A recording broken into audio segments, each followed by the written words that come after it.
지금 이 시간은 요한계시록 강의 17번째 시간입니다. 계시록 6장 5절에서 8절을 말씀으로 셋째 인과 넷째 인에 대해서 강의합니다. 계시록 17번째 강의 시간이지만은 계시록 6장으로 보면 두 번째 시간입니다. 계시록 6장 두 번째 시간, 셋째 인과 넷째 인에 대해서 우리가 공부하는 강의하도록 합니다. 자, 5절의 말씀을 봅니다. 셋째 인을 떼실 때에 셋째 생물이 말하되 오라 하기로 내가 보니 검은 말이 나오는데 그 탄 자가 손에 저울을 가졌더라. 셋째 인을 뗄 때에는 검은 말이 나온다 그랬어요. 자, 검은 말은 가난과 기근과 흉년을 상징하게 됩니다. 하나님이 죄에 대해서 심판의 형벌을 내릴 때에는 세 가지를 대표적으로 말하죠. 전쟁과 기근과 온역, 전염병입니다. 그래서 이 전쟁이나 기근이나 전염병의 유행은 하나님의 심판의 하나의 상징을 의미하게 됩니다. 에스겔서 6장 11절에 보면 이스라엘 족속이 가증한 악을 행함으로 필경 칼과 기근과 온역에 망하되 이스라엘 백성들이 범죄할 때 하나님의 심판할 때 칼, 기근, 온역 이렇게 표현하고 있어요. 그래서 하나님이 죄에 대한 형벌은 전쟁과 기근과 온역이다 이렇게 볼 수 있죠. 그런데 여기 검은 말이 나오면서 그 손에 저울을 가졌더라. 저울은 경제권을 상징하고 또한 식량의 부족을 상징하게 됩니다. 예레미야 26장 26절에 보면 내가 너희 의뢰하는 양식을 끊을 때에 열 여인이 한 화덕에서 너희 떡을 구워 저울에 달아주리니 너희가 먹어도 배부르지 아니하리라. 즉 한 화덕에서 열 여인이 사용하니까 얼마나 궁핍한 상황인 걸 알 수 있죠. 또 흡족히 먹을 수 없어서 저울에 달아 나누어 조금씩 주니 먹어도 배부를 수 없지요. 예수께서 4장 16절과 17절에도 보면 인자야 내가 예루살렘에 의뢰하는 양식을 끊으니 양식을 끊는다 그랬어요. 자, 백성이 경겁 중에 떡을 달아주면 또 저울에 달아주죠. 또 민답 중에 즉 답답한 가운데 물을 데워 먹되 마시되 떡과 물이 결핍하여 피차에 민답하여 하며 그 제약 중에서 쇠폐하리라. 즉 물도 이렇게 없어서 정말 데워 마셔야 돼요. 자, 그러한 것처럼 정말 양식과 정말 먹을 것의 궁핍함을 의미하게 되는 것입니다. 자, 얼만큼 궁핍하냐면 6절에 봅니다. 한 데나리온의 밀 한 대요, 한 데나리온의 보리 석대로다. 한 데나리온의 값을 가지고 밀 한 대 사고 또 보리 석대 산다 그런 말이에요. 그럼 한 데나리온 얼마의 가치인가를 보면 하루의 품삯이에요. 하루의 품삯. 자, 그러니까 하루의 품삯을 가지고 밀 한 대 산이 얼마나 극심한 기근인가, 즉 곡식값이 얼마나 비싼가를 알 수 있어요. 마태복음 20장 2절에 보면 저가 하루 한 데나리온씩 품꾼들과 약속하여 포대원에 들여보내고, 즉 한 데나리온이 품꾼의 하루 일값입니다. 그러니까 오늘날 만약에 우리가 일하는 사람들이 건설 현장이나 이런 데 가서 만일에 하루에 10만 원 받는다고 가정했을 때 10만 원 벌어서 밀 한 대 산다 그런 말이에요. 얼마나 곡식값이 비싸며 기근이 심한가를 알 수가 있지요. 자, 그러나 감람류와 포도주는 해치 말라. 감람류는 바로 올리브유죠, 오늘날에. 그러나 이 감람류와 포도주는 무엇을 상징하나 성경에서 우리가 살펴보면 감람류는 성령을 의미하고 포도주는 또한 예수의 피를 상징하게 됩니다. 그러니까 바로 성령 받은 자, 예수의 피를 믿는 자, 즉 구원받은 성령 충만한 성도는 이러한 기근 속에서도 해받지 아니한다 이렇게 말씀하고 있어요.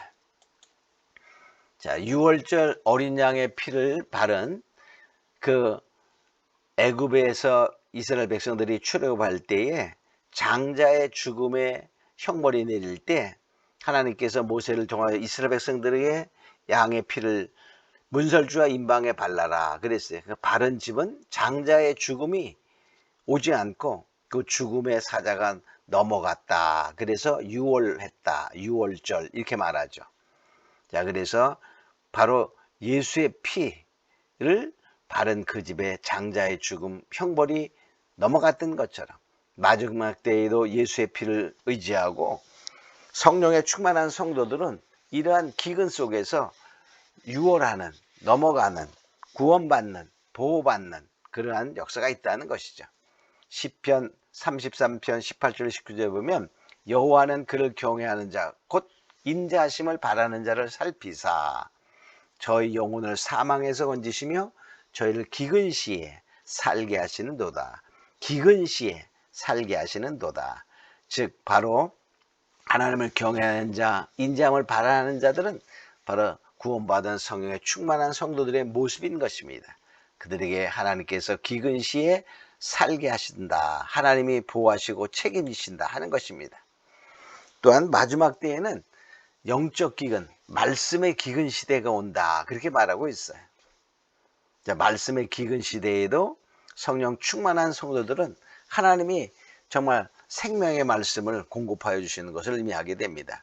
아모스 8장 11절에 보면 주 여호와께서 가라사대 보라 날이 이를지라 내가 기근을 땅에 보내리니 양식이 없어 주림이 아니며 물이 없어 가람이 아니요 여호와의 말씀을 듣지 못한 기간이라.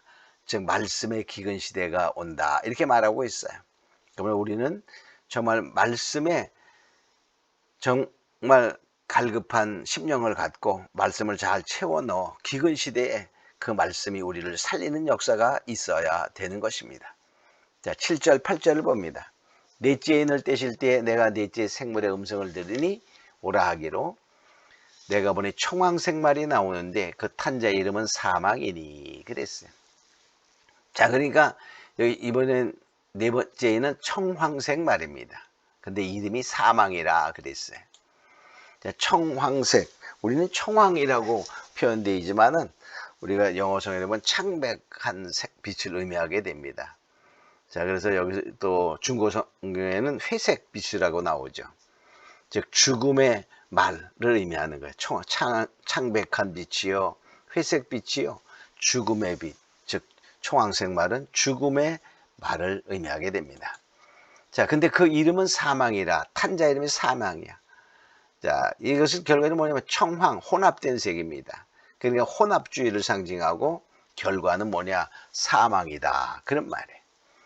근데 그 음부가 그 뒤를 따르더라. 음부가 그 뒤를 따르더라. 음부는 뭘 말합니까? 바로 믿지 않고 죽은 자들이 가는 그러한 곳이죠. 믿지 않은 영혼들이 가는 그러한 곳이 음부죠. 자, 저희가 땅 4분의 1의 권세를 얻어. 그래서 저희가, 이게 중요해요. 저희가.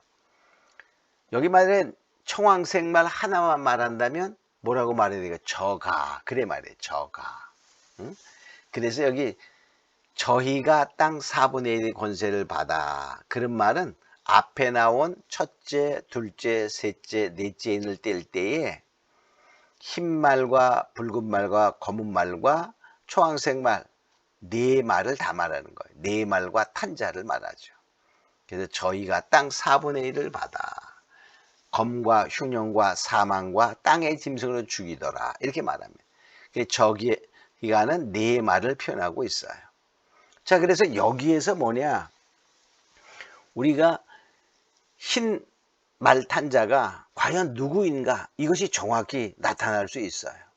이 저희가는 네 말을 의미하죠. 네 말과 탄자. 근데 그가 사용하는 것이 검, 흉년, 사망, 땅의 짐승입니다. 근데 여기서 우리가 여기에서 분명히 우리가 적그리스도냐, 그리스도냐, 그 흰말 탄자의 정체가 밝혀질 수 있어요. 하면서 살펴봅니다. 자, 그러면 우리가 어렸을 때 초등학교 다닐 때에 줄긋기 시험들이 있었어요. 그 줄긋기 시험을 볼 때에는 100% 알면은 정확히 말 수 있지만 100% 다 모르고 정말 4문제가 나왔으면 3개만 정확히 알면 나머지는 자동으로 맞출 수 있어요. 자, 신말탄자가 누군가를 보면 잘 모른다. 그러면 그건 나중에 하는 거예요. 그럼 붉은 말 탄자를 봅니다. 자, 붉은 말은 둘째 인을 뗄 때 나왔죠. 자, 둘째 인을 뗄 때 붉은 말은 뭡니까? 땅에 화평을 제하여버리며 서로 죽이게 하고 큰 칼을 받았더라. 그러니까 우리가 붉은 말 먼저 보자. 큰 칼은 뭡니까? 검. 여기 보니까 검과 딱 나와요. 첫 번째 붉은 말 탄자를 줄거보겠습니다. 붉은 말 탄자는 여기 보니까 무엇을 가졌죠? 자, 검을 가졌다. 이렇게 말해요. 검. 자, 그 다음에 이제 검은 말 탄자를 봅니다. 검은 말 탄자는 무엇이었죠? 자, 여기 보니까 저울을 가지고 아주 심한 기근 시대를 말했어요.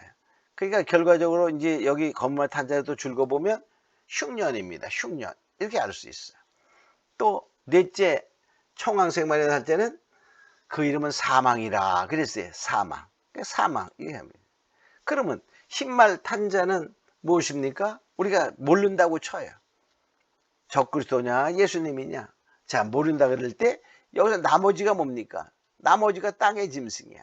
그러니까 흰말과 탄자는 자동으로 우리가 줄거보면 땅의 짐승. 이 땅의 짐승이 적그리스도를 의미하는 거예요. 그래서 흰말 탄자는 땅의 짐승, 즉 적그리스도다라는 것이 여기서 딱 이렇게 정확히 나타나게 됩니다. 자, 이것을 보면서 흰말과 탄자는 뭐냐? 계시록 6장에서 그 8절의 하반절에 저희가는 네 말을 의미하는데 검과 흉년과 사망과 땅의 짐승에서 흰말 탄자는 땅의 짐승을 알 수 있으므로 적그리스도다. 이걸 알 수 있어요. 자, 그래도 또 그래도 흰말 탄자인데 그러면서 이것을 잘 또 많이 흰말 탄자는 예수 그리스도다 이런 말을 많이 들어서 또 믿지 못하는 사람들이 있어요. 자, 다음 시간에 그래서 정확히 한 번 더 마태복음 24장과 이제 여기 네 말 탄자를 비교해 보면서 예수님의 종말론은 마태복음 24장이라 볼 수 있어요. 또 사도 요한을 통해서 그것을 더 확장시켜서 자세히 풀어놓은 것이 계시록이다 이렇게 볼 수 있거든요. 예수님의 바로 종말론이나 사도 요한이 본 종말론이나 똑같아야 됩니다. 그래서 그것을 비교해 보면서 더 한번 살펴보도록 합니다. 오늘 말씀은 여기까지 마치도록 하겠습니다.